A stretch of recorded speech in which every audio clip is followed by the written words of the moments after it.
بسم الله الرحمن الرحیم. موږ تاسو تېره ورځ د هایدرولوژي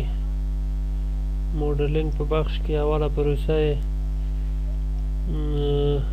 واټرشید ایریا پیدا کول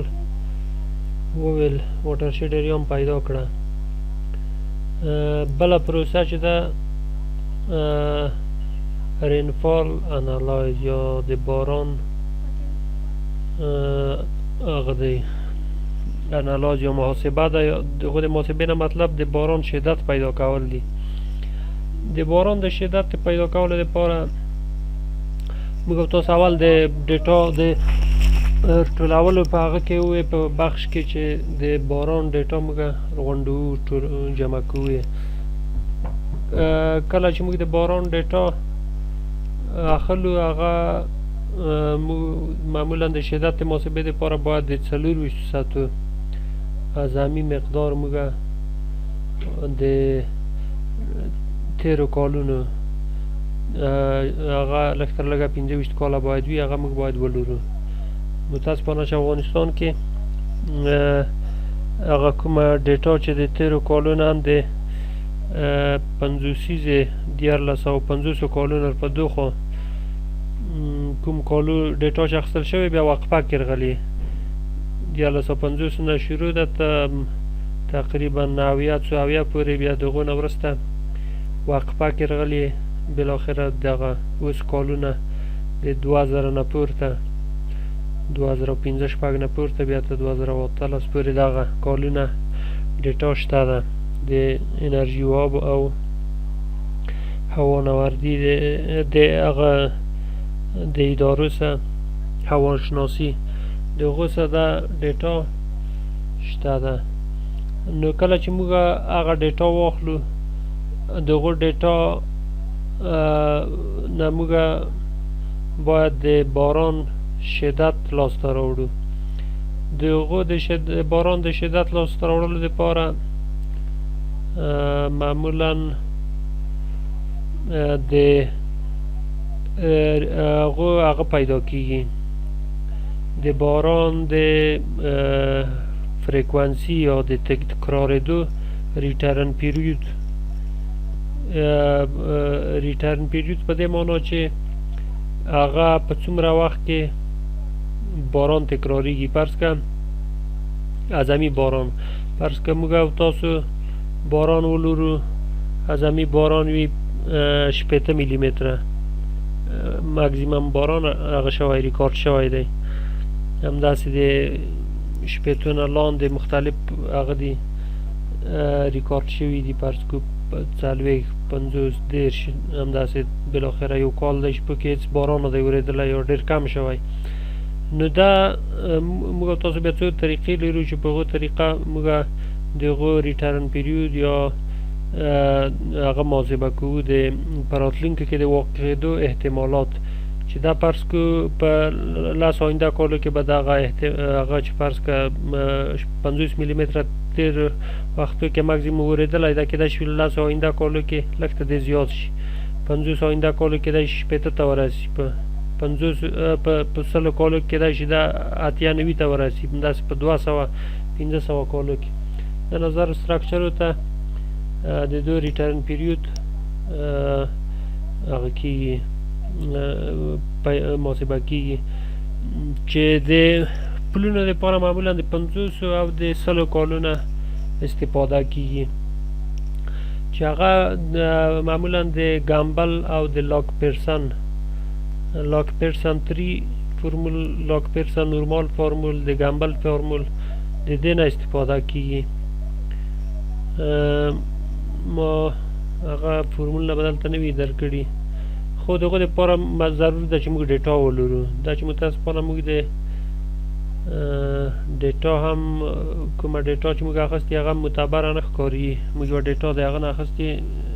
انرژي و آب نه چې پکې ډېر غلطۍ د سړی باور نشي پې کولی. بل شی چې دویم شی چې موږ کولی شو د هغو نه ډیټا واخلو هغه IDF دی یا انټنسیټي ډیوریشن فریکوانسي کرف یا IDF کرف، یعنی د باران د شدت یا د باران د واقع کېدو کنه هغه دی دغه شدت دی چې دا د کارف په شکل لوگاریتمی کارف دی دا په دې معنا چې دا څومره چې په دې محور باندې پورته یا ښي طرف ته ځي دا هغه واحدات یې ورو ورو کوچني کېږي دا په اصل کې ورسره مساوي دي خو دلته په دې شکل کې د دورنما په شکل دا کوچني ښکاري څومره چې وخت ځي دغه واحد او دا واحد سره مساوي دي دا بیا د هماغه ډیټا په نظر کې نیولو سره د IDF کارف لاسته راځي یا انډنسټي ډیوریشن فریکوانسي کارف د همدې دپاره دی چې د کار د اسانۍ دپاره دی اوس که ته ډیټا ولرئ څو په هغو باندې اول د هغو دقت معلوموې بیا په هغو باندې ته دا پروسې اجرا کوې بیا هغه د آینده 15 یا 50 یا 100 کالو لپاره ته محاسبه کوې تا نه ډېر وخت غواړي نو اسانه طریقه یې دا ده چې ته که IDF ولرې د یوې معتبرې هغه په یو هغه د خانه جوړ شوی وي که نه ادارې د خانه لکه دا چې IDF چې موږ لرو دا د US Army Corps of Engineering د خانه د افغانستان د بعضو ولایتو دپاره د 10 کالو 20 کالو او 50 کالو فریکوانسي دپاره دا جوړ شوي دي نو د دې نه موږ تاسو سره کم اوس دا طریقه زده کوو چې سره کم د دې نه موږ هغه واخلو د باران شدت یا د باران د 400 اعظمي باران مقدار واخلو په دې کې دا ګراف چې موږ ګورو دا د خاطر د رینفال ډیوریشن دی یا د باران وخت دی وخت یې ګوره دا تر دې ځایه پورې تقریبا هغه راځي 1440 که موږ شپېته په هغه کې ضرب کړو په 4 کې یعنې 100 دقیقې دی که نه نو 4 ساعته به 2 دقیقې شي هغه 1440 راځي شپېته ضرب د 1440 نو دا هغه د چې دی 4 ساعتو دپاره جوړ شوی دی تر دې ځایه پورې ځکه موږ معمولا په هایدرولوژي کې هم د 4 ساعتو د باران په اساس موږ محاسبات کړو تر دې ځایه پورې 1440 منټه راځي نو دلته موږ په دوو طریقو دا هغه پیدا کړو د باران شدت یا د دوو طریقو دپاره مختلف کار کړو موږ د بارندګۍ دپاره د رناف پیدا کولو دپاره څو طریقې لرو چې معمولا ډېرې معمولي چې دي ریشنل طریقه ده او د هایدروګراف طریقه ده په هایدروګراف کې هم مختلفې طریقې دي چې موږ د SCS چې مخفف د یوه اداره ده د امریکا د سایل کانزرویشن سروایسز په نامه یوه اداره ده مخکینی نوم یې دی اوس یې نوی نوم یې NRCS دی چې موږ د SCS میتود په واسطه SCS هایدروګراف میتود په واسطه موږ SCS یونټ هایدروګراف په دې طریقه موږ دا هغه پیدا کوو مقدار د بارندګۍ چې دا معمولا د لویو کچمنټو دپاره استفاده کیږي کوچني کچمنټونه چې تر 1 کیلومتر مربع وي د هغو دپاره د ریشنل فارمول به تاسو ویلی وي ریشنل نه استفاده کیږي 0.227 CIA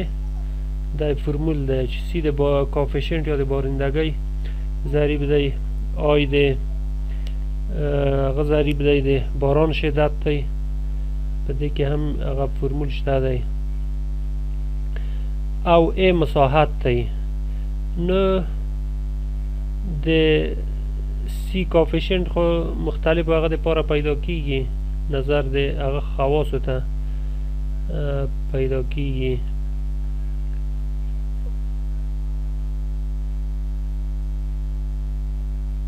ګوره دا یونټ هایدروګراف چې ما مخکې ته ویل دا یو فرمول د یونټ هایدروګراف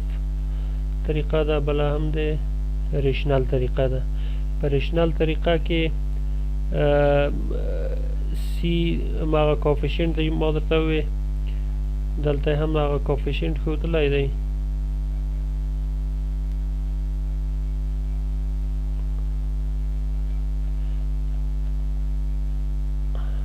دا دی که سی کوفیشینټ مختلف د مځکې پوښښ ته یا د ځمکې سطحې ته چې په هغو څه ډول پوښښ دی کانکریټ یا اسفالټ دی ارد امبانکمنټ اورلوډ شولډر دپاره سایډ واک دا د هغه دپاره ګراس ایریا دپاره ګوره نظر هر یو ته بیا د دلته نظر میلان ته که فلټ ساحې وي 0.9 دی نظر دی هغه ته بلډینګو د بامو دپاره ګوره 0.9 دی که 2% نه 3% میلان ولري 0.9 دی او که ته دې نه لوړ وي دا هم 0.9 په دې اول حالت کې د نورو کې ګوره دلته فرق لري 50 0.5 0.5 0.6 څومره چې مایل زیاتېږي که نه یعنې که څومره بام فلټ هغه وي د سطحه کانکریټي وي غیر هغه وي یعنې هلته د جذب کم وي یا ضایعات یې کم وي هغلته بیا دغه ضریب دومره فرق نه کا او که داسې وي چې جذب ډېر ولري دلته بیا په مایل باندې د ضریب فرق کا لکه دغه اوس ګراس ایریا ده دا که هواره ساحه وي 0.15 ورته نیول کېږي دا 20 او دا هم 0.3 0.2 0.3 په زیات مایل کې دا ضریب چې څو زیاتېږي دومره د بارندګي مقدار ورس کمیږي ځکه ضایعات کمیږي دا چې څومره کمیږي دا ضایعات زیاتېږي بارندګي مقدار د رناف مقدار دی کمیږي دا په هغه کې دا فرمول دی په ریشنل کې یو سی ده بل آی بل ای د کچې دا یو ضریب چې 0.2 مساوي دی که نه په هغه کې په متریک واحداتو کې سی هم کوفیشینټ شو آی شدت بارندګۍ شو آی دلته موږ خبر په آی کې وه چې څه رقم یې د هغه جدول نه اخلو د ریشنل فرمول دپاره راساً د هغه نه اخیستل کېږي د دې جدول نه اخیستل کېږي د همدې آی ډي اف نه د آی ډي اف نه داسې اخیستل کېږي چې د باران وخت چې کله پیدا کړې باران وخت د باران وخت بیا ځان ته موږ او تاسو وروسته ویایو د ټایم اف کنسنټریشن نه پیدا کېږي چې فرض کړو دلته موږ اوټلیټ پوینټ لرو دا کچمنټ ایریا شوه ده د کچمنټ ایریا هغه د اوبه اوږده فاصله د اوبه لاره چې ده دې هغه تر ټوله اوږده لاره چې د شروع د نقطې نه ختم د نقطې پورې دا طی کېوي د دې لارې باندې د اوبه حرکت چې دې ته شروع کېږي دلته ختمیږي څومره وخت چې دلته وځي دې ته د ټي سي یا ټایم اف کنټریشن ویایي د تمرکز وخت نو د تمرکز وخت په نظر کې نیولو سه هغه چې کله موږ پیدا کړو بیا دلته ویایو نظر هغو ته بیا د باران شدت پیدا کړو اوس فرض کړه د تمرکز وخت 10 دقیقې دی دلته رسې په دې هغه باندې پورته ورته ګورې چې دغه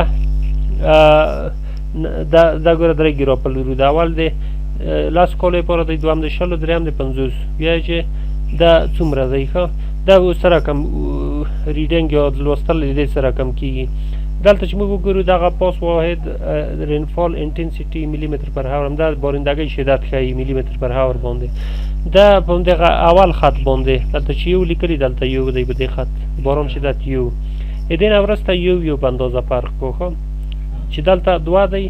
دلته 3 دی دلته 4 دی 5 دی 6 7 8 9 10 ته چې ورسېدو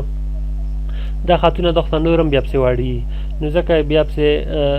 دلته یو فرق والته بیا 10 فرق دی ښه د 10 نه وروسته دا 20 30 40 50 60 70 80 90 سل ښه ته به اوس دې خوا ته هم په همدې شکل دلته اول محور 10 دقیقې دی اما وخت دی هغه ټایم اف کنسنټریشن یا د رینفال ډیوریشن وخت د دې نه وروسته فرضاً ته دې ځای پورې 10 فرق شو چې دې ځای پورې 20 30 40 50 60 70 80 90 سل دې ځای بیا سل فرق شو 200 300 400 500 600 700 زر بالاخره 1440 آخري وخت اوس دا که 100 دقیقې وتلی وي په 100 دقیقو کې د هغه وخت د موږ تاسو دلته دغه محور باید پیدا کړو چې آی څومره دی یا د باران شدت دا ګوره ورته تر دې ځای پورې لاس شو دې ځای پورې شل نو 60 ملي متر پر هاور د موږ د باران شدت شو 60 ملي متر پر هاور ضرب د مغه د فرمول کې به 0.270 کې ضرب سی کې فرض کړو 0.3 یا 4 یا هر څومره چې وه او ضرب په مساحت کې نو هغه به درته پیدا شي د ریشنل ټایم اف هغه به د پیک ډیسچارج به د ریشنل په طریقه درته پیدا شي او تام که په مونوګراف کې د خالی د طریقه ځای په ځای کاله خالی فرمول ورته ولیکه او دغه تشریح ورته ولیکه نور مثال خو ته نه لرې ځکه تا خو مثال د پله دی چې هغه په ای سی اس میتود کې دونه استفاده کړي اوس که غواړئ د ای سی اس میتود کې د دې نه ته رقم واخلئ چې څه رقم د باران اندازه د 4 ساعتو ته واخلئ اول به همدغه د 24 ساعتو مکمل دلته آخري هغه ووایه ریډینګ اوس فرض کړو دلته 4 ساعته 1440 د آخري پوینټ رسي دلته که د اول د لاسو کالو هغه چې ده په دې کې د لاسو کالو فریکوانسي د څو په اندازه ده ګوره اول خط موږ یو دی دوم خط 2 دی که نه ګوره دا خط 2 دی دغه ځای اوس د 3 او 2 په منځ کې ځای دی د اصلا د منځ نقطه هم باید لږ پورته طرف ته وي ځکه هغه خواته سکیل ورو ورو کمیږي نو دغه که په منځ کې ته حساب کې 0.5 باید راشي خو دا ته 0.5 نه وړ ځای دی ځکه 0.5 چې منځ مابین دی نو هغه لږ پورته طرف ته دی ځکه چې دا پورته طرف ته سکیل ورو ورو کوچنی کېږي خو ته که په احتیاطي ډول هم دا لږ زیات نیسې فرق نه کو دا فرض که نیمایي قبول کړي نو دا به شي 2.5 دغه خط که دلته وصل هم کې دغه خط به 2.5 کې وي ده 2.5 ته د باران هغه 2.5 د څه شی شو انټنسیټي شو نه په هاور کې شو ده ملي متر پر هاور 2.5 ملي متر پر هاور شو اوس که غواړئ چې په 4 ساعتو کې پیدا کړم دا 2.5 به په 4 کې ضرب کړي ښه ګوره اوس 2.5 ضرب د 4 مساوي 80 ملي متره نو د لاسو کالو فریکوانسي دپاره د باران اندازه په 4 ساعتو کې د ننګرهار دپاره 80 ملي متره ده همداسې د 50 پیدا کوې د 25 د 50 چې موږ محاسبه کړې 9 رسي ښه دلته به بیا محاسبه کړو 25 نه فرضاً یا 25 هم محاسبه کړو ښه هغه چې ده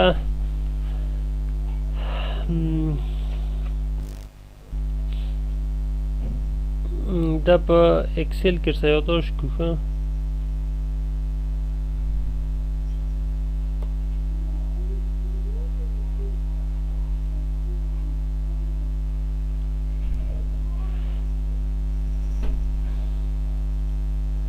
دا چې دا پوره ګوره تقریبا 3 ده ګوره پکس د خط په سر ده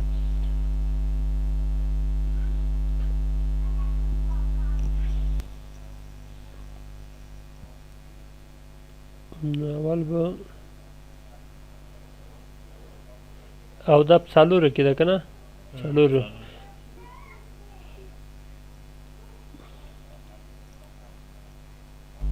دلته لیکو ښه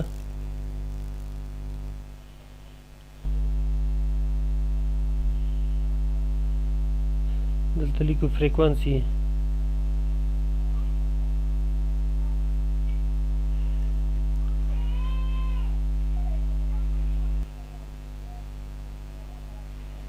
دلته لیکو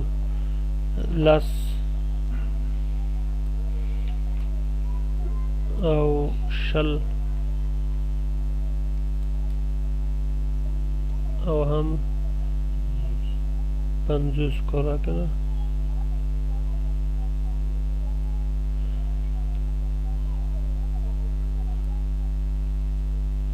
دا څنګه هغه شو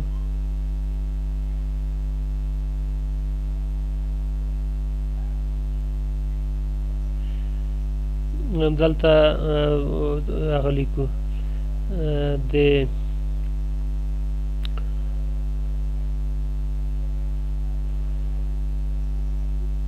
یو موږ تاسو انټنسټي لرو صحیح ده آی یا یو انټنسټي لرو رینفال انټنسټي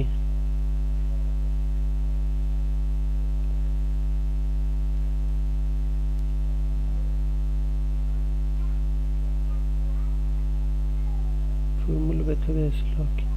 هغه یې داسې سپلي ښه انټنسټي لرو او بل هم خپله باران د پرسیپیټیشن یا رینفال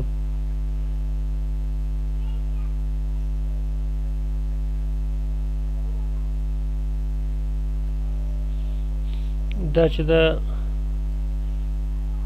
40 هاورز دی او دا هم ملي متر پر هاور او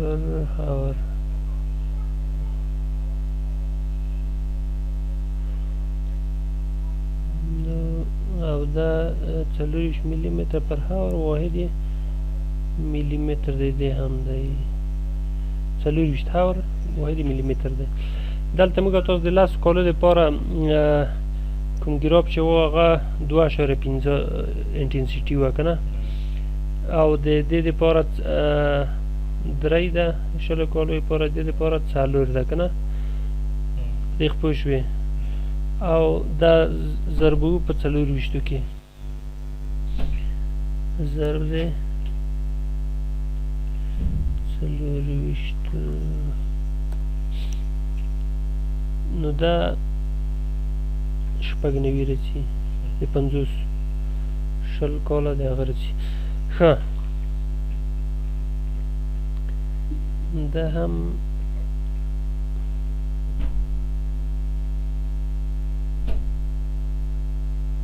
هغه چېرته و مونوګراف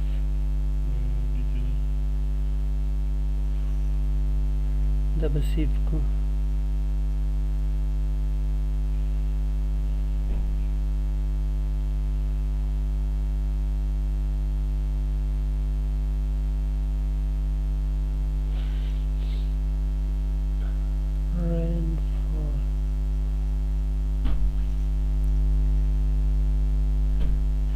یا کولای شي دا چې د بل وخت هم دغه د رینفال د مخې ته چک کړئ یا راپور کې دا ورسره واچوئ دې ځای هم اخیستی شي او دا کولای شي اکسل کې هم ورسره ځای په ځای کې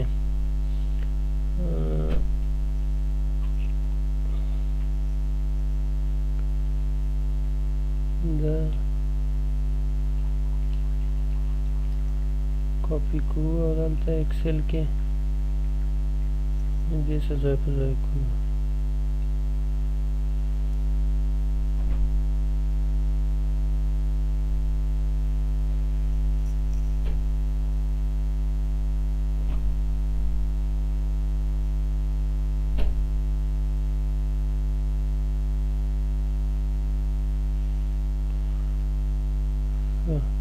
یوه بله خبر هم ده چې هغه خاص فرمول هم لري او نظر دې ته خو بیا دقت دومره کیدای شي ډېر دقیق نه وي هغه دا ده چې که غواړې 100 کالو ته هغه وکړې نو دا ډیولپ کېږي 100 کالو ته هم ته دا محاسبه کړې فرض که ورته ووایه چې په 20 نه 50 دا څومره زیات شو که نه په دومره کالو کې دومره زیات شو نو یا دغه انټنسټي څومره زیات شوه فرض که په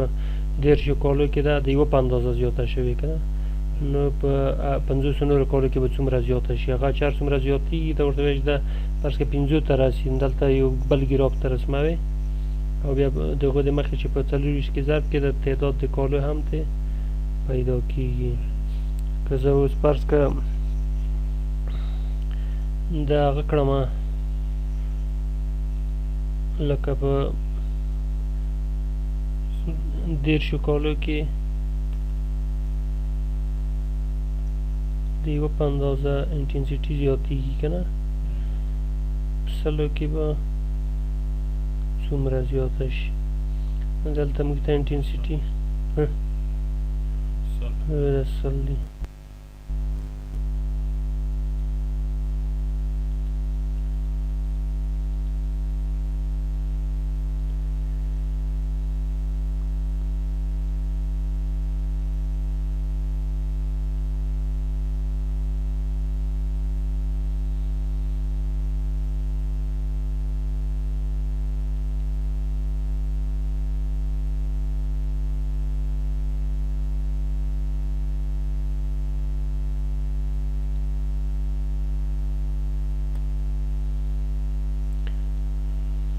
دا د 3.3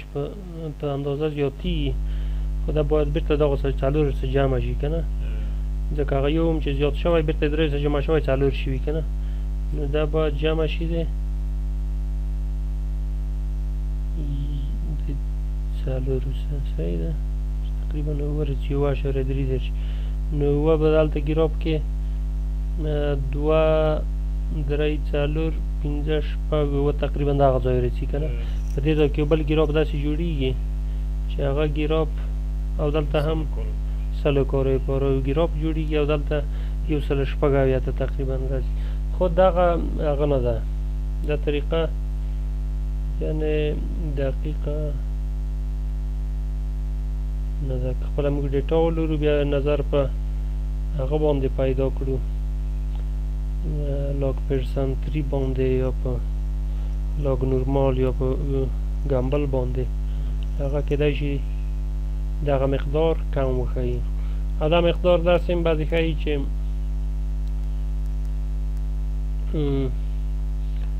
دغه تفاوت اوس خو موږ د خالي د دوه په اندازه پیدا کړو که نه، دوه په اندازه هم پیدا کولی شي، دوه بیا څومره تفاوت کړو، بیا په نورمال شکل ته او د دوه اوسط ویای چې ته د په اوسط ډول. اوس دلته موږ ووایو چې په 10 کالو کې یو تفاوت وکړو که نه، خو دلته اوس ورته ګورو د 10 نه 50 پورې 40 کاله دي، په 40 کالو کې دا بیا دا تفاوت بیا فرق لري که نه، دا 1.5 دی که نه، 1.5 دی، هلته بیا دا مقدار کمیږي که نه، بیا کولی شي دا اوسط ونیسي. ګوره د 2.5 نه ته 4 پورې دلته کالونه 40 فرق وکړو، 40 زیات شول، دلته انټنسیټي 1.5 زیاته شوه، نو دلته ورته لیکلی شي چې 100 ضرب د 1 تقسیم د 40. صحیح ده،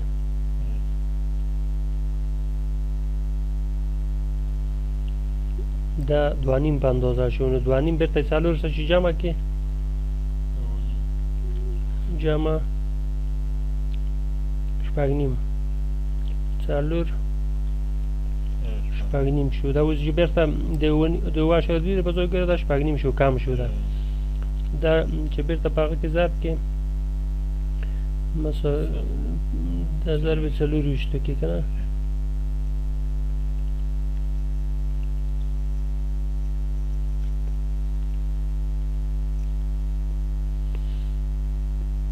دا 1.50 ته راغی.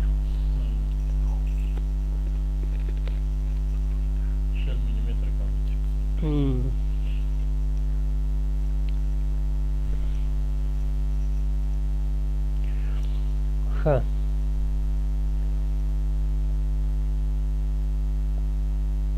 موږ که بیا ډیټا پیدا کړله په هغه به هم بیا کار وکړو، لاګ پرسن لاګ نورمال نه به هم دا پیدا کړو. اوس فعلا د 50 کالو لپاره موږ هم دا محاسبه کې 9.9 ملي متره نیسو. صحیح ده، نو دا دوم بخش د رینفال انالایز و چې اگر چې موږ فریکوانسي خپله په فورمولونو چې هغه د هغه فورمولونه موږ هم ورته ویلی شو، احتمالاتو چې په هغو کې هم هغه د سټنډرډ ډیویژن او د هغو نه احتمالاتو فورمولونه د دې نه استفاده کړي، کوم چې په احصایه کې د هغو نه استفاده کړي. خو هغه د 50 کالو بارندگی دا هم 9.9 ملي متره نظر IDF ته که موږ کار کړو په دې طریقه دا هم صحیح او دقیق دی نظر 50 کالو ته، ځکه د دوی هغه هم مرجع هم معتبره ده او دغه نظر هغه ډیټاو ته چې موږ یې لرو هغه ډېر اکثره معتبرې نه دي، یا داسې دي چې یو ځای کې دومره باران ښودلی وي چې هېڅ امکان دی دومره باران نه وي په 4 ساعتو کې، لکه بعض ځایونه یې داسې ښودلي چې د میاشتې او د ورځې هغه یې اشتباه کړي دي هماغه ریکارډونه. دا کار چې وشو، بل کار په دې پسې د ضایعاتو پیدا کول دي. دغه وخت په دې سلسله ښه پوه شئ چې موږ هغه ته ولاړ شو، hec-hms ته ولاړ شو. اول ته وګورو چې کومې سلسلې موږ اجرا کړي، کوم پاتې. خو ته به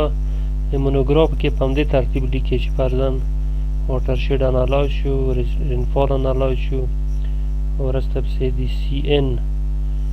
پیدا کول دي. CN موږ ته CN یو ضریب دی په ECS میتود کې استعمالیږي چې هغه د 0 نه تر 100 پورې قیمت لري. که 0 شي CN دا معنا چې ټول باران په مځکه کې جذب شو، هېڅ په رڼاف نشو بدل.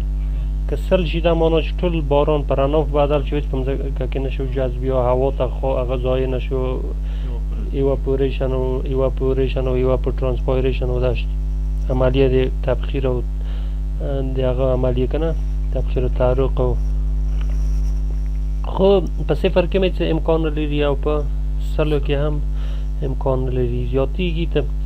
100 ته فقط په هغه وخت کې موږ نیولی شو لکه واټر باډي یا خپله د اوبو په سر چې باران وشي، د اوبو سطحه د اوبو په سر باران وشي مستقیما هغلته 100 نیولی شي. نو د دې دپاره زه رسم اول hec-hms پروګرام خلاصومه. هغه پروسې به د hec-hms هم وویو، بیا همداسې ادامه ورکړو. کوم کارونه چې وروسته پیدا کېږي هغه به هم وویو.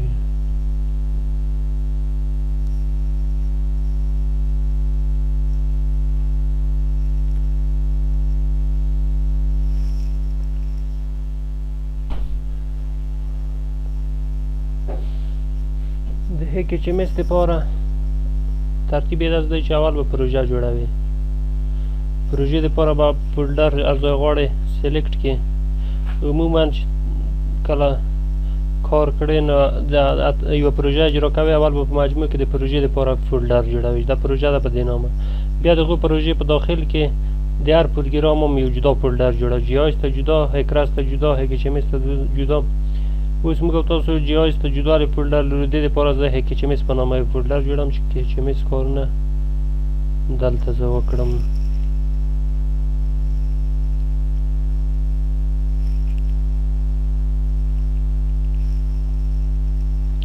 hec-hms موږ ته رڼاف ماډلینګ کو، رڼاف موږ ته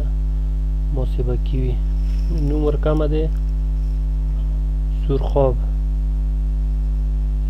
بریج. دا موږ ته رڼاف محاسبه کوي. د سرخاب د برج دپاره موږ رڼاف محاسبه کوو. چې کله د پروژه جوړه که اول کار په دا کې چې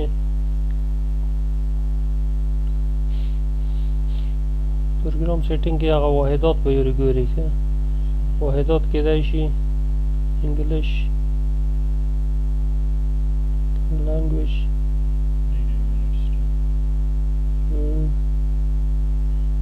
نه هغه صحیح. نو دلته یا بعض شیان په ډیفولټ شکل دلته ته انتخاب واحدات متریک صحیح دي. دا هم هایدروګراف صحیح دی. سببسین لاس په کوم هغه ECS کرو نمبر دغه CN چې ما اوس درته وایي CN کرو نمبر اصلا دی ده. او سببسین ترانسفارم موږ د ECS یونټ هایدروګراف په طریقه کړو. ریسیژن بیس فلو موږ نه لرو، نه نیسو، که درلودی هم ریسیژن نیسو.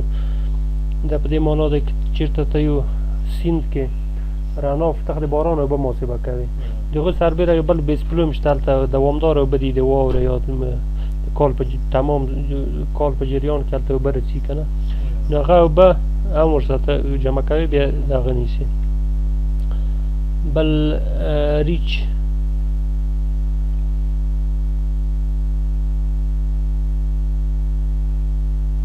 ښه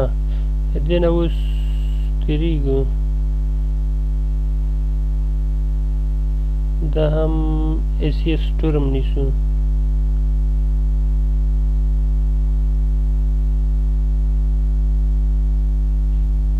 دا خو ریچ روټین لاګ دا هماغه لاګ ټایم دی دا په خیر ویایو تفصیل ټایم او کانسنټریشن او لک ټایم موږ تاسو بیا ویایو. اوس پروژه هم جوړه کړله. د پروژې جوړولو نه وروسته اول باسین ماډل منیجر باید اډ کړو. یو عمومي باسین اډ کړو. ته کولی شي پروژه کې د پروګرام کې په عین وخت چې ته کار کوې څو باسینه ولرې، خو دا لوی باسین دی. ته فرض کړه په دې پروژه کې لوی باسین فرضاً هلمند مکمل رود یو باسین دی، په کار کې عین وخت کې کونړ کار کې هم په بل هغه یو باسین ورته جدا اډ کوې. خو په دې باسین کې بیا نور هم په زرهاو نور کوچني باسینونه هم ته کارولی شي. اوس په هغو ته بیا سب باسینونه وایي. اوس موږ چې کله باسین اډ کړو تر اوسه پورې موږ دې باسین ته مساحت بیا بل شی نشو ورکولی، ځکه باسین خو یوه عمومي کلمه ده. ښه د هغې په داخل کې که ته غواړې نور سب باسین اډ کړې بیا هغو ته مساحت او نور حسابونه ورکولی شي. زه غواړم دې ته بل سب باسین اډ کړم. دې سب باسین 1 په نوم راغی. زیات نور هم کولی شم خو موږ اوس یو په کار دی. اوس دغه سب باسین ښه دلته د یارو اخرمه چې بل ځای مانه کلیک بل باسین اډ نه شي. دلته که کلیک پې وکړم دا مې نه رسي خالي، که په دې باندې هم کلیک وکړم دلته یوه مې نه رسي. په دې کې مهم شی اول د مساحت دلته باید دې ته موږ فقط ایریا اډ کړو. ډسکریپشن هم ورکولی شو خو نه تیري پروژې باره کې ډسکریپشن ورکوي که ورنه کې هم فرق نه کوي. ایریا ورکړو کیلومتر مربع. ایریا موږ تاسو پرون هغه پیدا کړو مساحت چې دلته مو پیدا کړه ایریا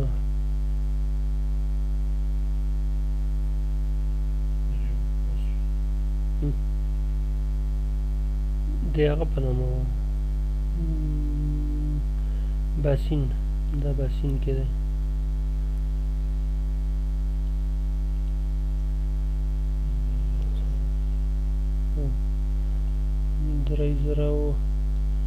درې سوه څلورویشت. ښه 3000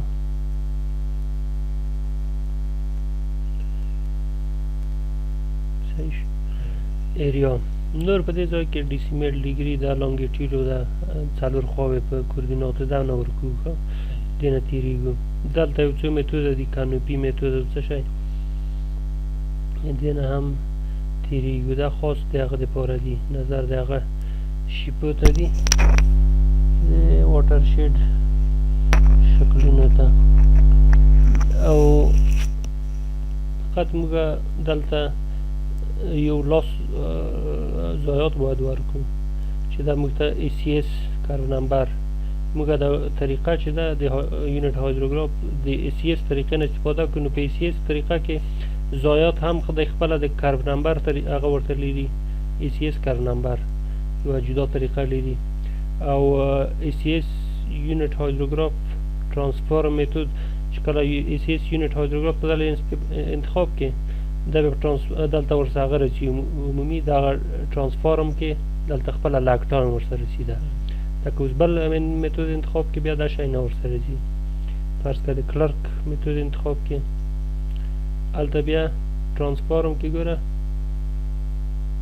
ټایم اف کانسنټریشن رسي. ښه نو اوس موږ د هغه نه استفاده کړو،